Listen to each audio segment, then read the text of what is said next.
देख रहे हैं पल्स 24 न्यूज। मैं हूं आपके साथ सुहानी बहुगुना। हुबली धारवाड़ में बढ़ती छेड़छाड़ की घटनाओं पर पुलिस ने सख्त कार्रवाई की। हाल ही में ओल्ड हुबली में एक छात्रा के साथ छेड़छाड़ वाला वीडियो सोशल मीडिया पर वायरल हुआ। पुलिस ने छात्रा का पीछा और छेड़छाड़ करने वाले 6 आरोपियों को गिरफ्तार कर जेल भेज दिया। Police commissioner N Shashi Kumar ने पुलिस स्टेशनों के 536 बदमाशों को बुलाकर सख्त चेतावनी दी कि छेड़छाड़ करने वालों को शहर से बाहर कर दिया जाएगा।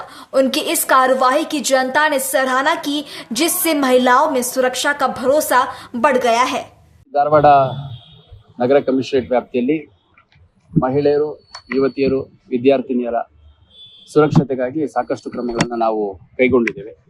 ಅದರಲ್ಲಿ ಪ್ರಮುಖವಾಗಿ ಕೊಲೆ, ಪೋಕ್ಸೋ, ರೇಪ್ ಪ್ರಕರಣದ ಆರೋಪಿಗಳ ದಸ್ತಗಿರಿ ತ್ವರಿತವಾಗಿ ಆದಂಥ ಸಂದರ್ಭದಲ್ಲಿ ಮಾಡುವಂಥದ್ದು, ಅಗತ್ಯ ಕಾನೂನು ಕ್ರಮ ಕೈಗೊಳ್ಳುವಂಥದ್ದು, ಅವ್ರಿಗೆ ಯಾವುದೇ ಕಾರಣಕ್ಕೂ ಬೇಲ್ ಸಿಗದ ರೀತಿಯಲ್ಲಿ ಏನು ಕಾನೂನಲ್ಲಿ ಅವಕಾಶ ಇದೆ ಆ ರೀತಿ ಪ್ರಾಪರಾಗಿ ರೆಪ್ರೆಸೆಂಟ್ ಮಾಡುವಂಥದ್ದು, ಅವ್ರಗಳ ಕಡೆಯಿಂದ ಏನಾದರೂ ಫರ್ದರ್ ತೊಂದರೆ ಆದಂಥ ಸಂದರ್ಭದಲ್ಲಿ ಬೇಲ್ ಕ್ಯಾನ್ಸಲೇಷನ್ಗೆ ಬರೆಯುವಂಥದ್ದು, ಪ್ರತ್ಯೇಕ ಪ್ರಕರಣ ದಾಖಲು ಮಾಡ್ಕೊಳ್ಳುವಂಥದ್ದು, ಈ ಥರ ನಿರಂತರವಾಗಿ ಮಾಡ್ತಾ ಇದ್ವಿ. ಅದ್ರ ಜೊತೆ ಗಂಭೀರ ಪ್ರಕರಣಗಳಲ್ಲಿ ರೌಡಿ ಶೀಟ್ಗಳನ್ನ ಓಪನ್ ಮಾಡಿದ್ದೀವಿ. ಮತ್ತು ನಾವು ಪ್ರಿವೆಂಟಿವ್ ಆಗಿ ಅಂದರೆ ಈ ಥರ ಕೃತ್ಯಗಳು ನಡಿಬಾರ್ದು ಅನ್ನೋ ಒಂದು ಹಿನ್ನೆಲೆಯಲ್ಲಿ ಏರಿಯಾ ಡಾಮಿನೇಷನ್ ಎಕ್ಸಸೈಸ್ ಅಂತ ಮಾಡ್ತೀವಿ, ಏರಿಯಾ ಫ್ಯಾಮಿಲರೈಸೇಷನ್ ಎಕ್ಸಸೈಸ್ ಅಂತ ಮಾಡ್ತೀವಿ.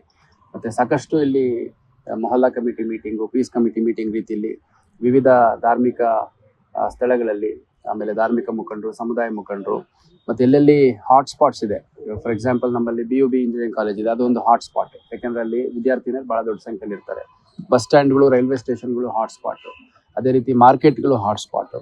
ಆಮೇಲೆ ಸ್ವಲ್ಪ ಔಟ್ಸ್ಕರ್ಟ್ ಏರಿಯಾಗಳಲ್ಲಿ ಎಲ್ಲಿ ಪ್ರೀವಿಯಸ್ ಇನ್ಸಿಡೆಂಟ್ ಆಗಿದೆ ಆ ಒಂದು ಪ್ರದೇಶಗಳು ಕೂಡ ಹಾಟ್ಸ್ಪಾಟ್ ರೀತಿಯಲ್ಲಿ ನಮ್ಮ ಪ್ರತಿ ಠಾಣೆಯಲ್ಲಿ ಸುಮಾರು 7-8 ಹಾಟ್ಸ್ಪಾಟ್ ಲೆಕ್ಕದಲ್ಲಿ ನಮ್ಮ 15 law and order police station ವ್ಯಾಪ್ತಿಯಲ್ಲಿ ಸುಮಾರು 100ಕ್ಕೂ ಹೆಚ್ಚು ಹಾಟ್ಸ್ಪಾಟ್ಸನ್ನು ಐಡೆಂಟಿಫೈ ಮಾಡಿದ್ದೀವಿ. ಈ ಹಾಟ್ಸ್ಪಾಟ್ಸು ಮಹಿಳೆಯರು, ಮಕ್ಕಳು ಮತ್ತು ವಿದ್ಯಾರ್ಥಿನಿಯರು, ಯುವತಿಯರ ಒಂದು ಸುರಕ್ಷತೆ ಹಿನ್ನೆಲೆಯಲ್ಲಿ ಐಡೆಂಟಿಫೈ ಮಾಡಿರುವಂಥ ಹಾಟ್ಸ್ಪಾಟ್ಸು. ಆ ಏರಿಯಾಗಳಲ್ಲಿ ನಮ್ಮ ಹೊಯ್ಸಳ ಹೆಚ್ಚು ಸ್ಟಾಪ್ಸನ್ನು ಇಟ್ಕೊಂಡಿರುತ್ತೆ. ಅದೇ ರೀತಿ ನಮ್ಮ ಅಧಿಕಾರಿಗಳು ಹೆಚ್ಚು ಭೇಟಿ ಮಾಡ್ತಾರೆ, ಬೀಟ್ನವರು ಅಲ್ಲಿ ಭೇಟಿ ಮಾಡ್ತಾರೆ. ಮತ್ತು ನಾವು ಸಾರ್ವಜನಿಕ ಸಭೆ ಮಾಡಿದಂಥ ಸಂದರ್ಭದಲ್ಲಿ ಅಂಥ ಏರಿಯಾಗಳಲ್ಲೇ ಮಾಡುವಂಥದ್ದು. ಇದರ ಉದ್ದೇಶ ಮುಖ್ಯವಾಗಿ ಅಪ್ರಾಪ್ತ ಮಕ್ಕಳೇನಿದ್ದಾರೆ, ಅದೇ ರೀತಿ ಯುವತಿಯರು ಮತ್ತು ಮಹಿಳೆಯರು, ಅವ್ರ ಮೇಲೆ ಆಗುವಂಥ ದೌರ್ಜನ್ಯವನ್ನು, ಲೈಂಗಿಕ ದೌರ್ಜನ್ಯ ಇರ್ಬೋದು ಅಥವಾ ಟೀಸಿಂಗ್ ಇರ್ಬೋದು, ಬೇರೆ ಯಾವುದೇ ರೀತಿ ಕೃತ್ಯಗಳು ಅವ್ರ ಮೇಲೆ ಆದರೆ ಅಂಥದ್ದನ್ನು ತಡೆ ಹಿಡಿಯುವಂಥದ್ದು ಇದರ ಉದ್ದೇಶ ಆಗಿದೆ. ಇತ್ತೀಚೆಗೆ ನಮ್ಮ old Hubli police station limits Sharavathi Nagar ಅನ್ನುವಂಥ ಒಂದು ಏರಿಯಾದಲ್ಲಿ ಸುಮಾರು 16 ವರ್ಷದ ಅಪ್ರಾಪ್ತ ಬಾಲಕಿಯೊಬ್ಬರಿಗೆ ಚುಡಾಯಿಸುವಂಥದ್ದು, ನಂತರ ಅವಳನ್ನ ಸ್ವಲ್ಪ ದೂರ ಗಾಡೀಲಿ ಚೇಸ್ ಮಾಡಿದ್ದಂಥದ್ದು, ಅದನ್ನು ನೋಡಿ ಅವಳು, ಆ ಹೆಣ್ಮಗು ಎದುರು ಬಿಟ್ಟು ಓಡೋಗಿದ್ದಂಥದ್ದು ಒಂದು ಗಂಭೀರ ಪ್ರಕರಣ ನಡೆದಿತ್ತು. ಆ ಪ್ರಕರಣದ ಬಗ್ಗೆ ಮಾಹಿತಿ ಸಿಕ್ಕ ತಕ್ಷಣ ನಮ್ಮ ಅಧಿಕಾರಿ ಸಿಬ್ಬಂದಿಗಳು ರಾತ್ರೋರಾತ್ರಿ ಕಾರ್ಯಾಚರಣೆಯನ್ನು ಮಾಡಿ ಸುಮಾರು 5 ಜನ ಯಾರು ಕೃತ್ಯದಲ್ಲಿ ಪ್ರತ್ಯಕ್ಷವಾಗಿ ಪರೋಕ್ಷವಾಗಿ ಭಾಗಿಯಾಗಿದ್ದಾರೆ 5 ಜನರನ್ನು ಅರೆಸ್ಟ್ ಮಾಡಿ ಅಪ್ರಾಪ್ತ ಬಾಲಕಿ ಇದ್ದ ಹಿನ್ನೆಲೆಯಲ್ಲಿ ಪೋಕ್ಸೋ ಕಾಯ್ದೆಯಲ್ಲಿ ನಾವು ಪ್ರಕರಣ ದಾಖಲು ಮಾಡಿಕೊಂಡು 5 ಜನರನ್ನ ನ್ಯಾಯಾಂಗ ಬಂಧನಕ್ಕೆ ಒಪ್ಪಿಸಿದ್ದೇವೆ. ಮುಂದುವರೆದು ಯಾರು ಈ ರೀತಿ ಮಹಿಳೆಯರು ಮತ್ತು ಮಕ್ಕಳು, ಯುವತಿಯರು, ವಿದ್ಯಾರ್ಥಿನಿಯರ ಮೇಲಿನ ದೌರ್ಜನ್ಯ ಪ್ರಕರಣಗಳಲ್ಲಿ ಭಾಗಿಯಾಗಿದ್ದಾರೆ, ಅಂಥ ಪ್ರಕರಣಗಳಲ್ಲಿ ಯಾವ ಅಂಡರ್ ಇನ್ವೆಸ್ಟಿಗೇಷನ್ ಇದೆ, ಪೆಂಡಿಂಗ್ ಟ್ರಯಲ್ ಇದೆ, ಇಂಥ ಕೇಸ್ಗಳನ್ನು ಗುರುತಿಸಿ ಅಂಥ ಎಲ್ಲ ಠಾಣಾವಾರು ಪಟ್ಟಿಯನ್ನು ಮಾಡಿ ಠಾಣಾವಾರಿ ಆರೋಪಿಗಳನ್ನು ಮತ್ತು ಈ ರೀತಿ ವ್ಯಕ್ತಿಗಳನ್ನು ಐಡೆಂಟಿಫೈ ಮಾಡಿ ಸುಮಾರು 536 ಜನರನ್ನು ನಮ್ಮ 15 law and order police station, women police station ಸೇರಿ ಸೆನ್ ಪೊಲೀಸ್ ಸ್ಟೇಷನ್, ಒಟ್ಟು 17 ಪೊಲೀಸ್ ಸ್ಟೇಷನ್ಗಳಲ್ಲಿ 536 ಜನರನ್ನು ನಾವು ಗುರುತಿಸಿದ್ದೇವೆ.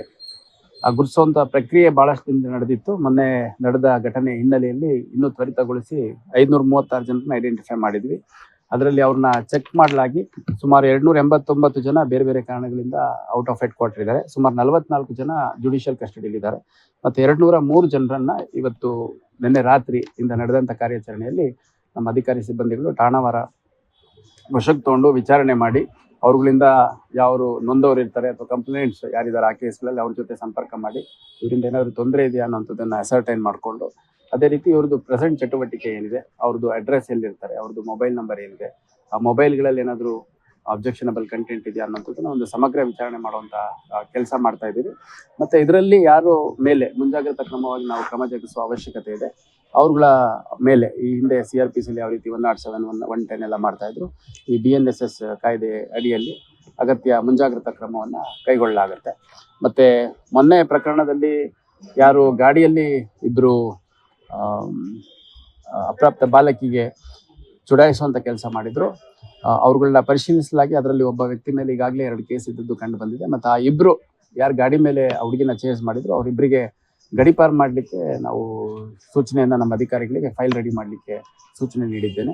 ಮತ್ತು ಅದು ರೆಡಿ ಆದ ತಕ್ಷಣ ಕಮಿಷನರೇಟ್ ಇರೋದ್ರಿಂದ ನಮ್ಮ ವ್ಯಾಪ್ತಿಯಲ್ಲೇ ಇದೆ, ಅದನ್ನೆಲ್ಲ ಪರಿಶೀಲನೆ ಮಾಡಿಬಿಟ್ಟು ಗಡೀಪಾರು ಮಾಡುವಂಥ ಅಗತ್ಯ ಕ್ರಮವನ್ನು ಕೈಗೊಳ್ಳಲಾಗುತ್ತೆ. ಈ ರೀತಿ ಮಹಿಳೆಯರಿಗೆ, ಮಕ್ಕಳಿಗೆ, ಅಸಹಾಯಕರಿಗೆ ತೊಂದರೆ ಕೊಡುವಂಥವ್ರು ಯಾರು ಕಂಡು ಬಂತು ಅವ್ರ ಮೇಲೆ ಯಾವ್ಯಾವ ಕಾನೂನಲ್ಲಿ ಅವಕಾಶ ಇದೆ ಎಲ್ಲವನ್ನ ಜಾರಿಗೊಳಿಸಲಾಗುತ್ತೆ ಅಂತ, ಮತ್ತೆ ಈ ರೀತಿ ದುಸ್ಸಾಹಸಕ್ಕೆ ಯಾರು ಕೈ ಹಾಕಬಾರ್ದು ಅಂತ ಬಹಳ ಸ್ಪಷ್ಟವಾಗಿ ಈ ತರ ಯಾರು ಕಿಡಿಗೇಡಿಗಳಿದ್ದಾರೆ ಅವ್ರಿಗೆ ಎಚ್ಚರಿಕೆ ಕೊಡ್ಲಿಕ್ಕೆ ಇಷ್ಟಪಡ್ತೀನಿ. ऐसे तमाम खबरों के लिए देखते रहे पल्स 24 न्यूज।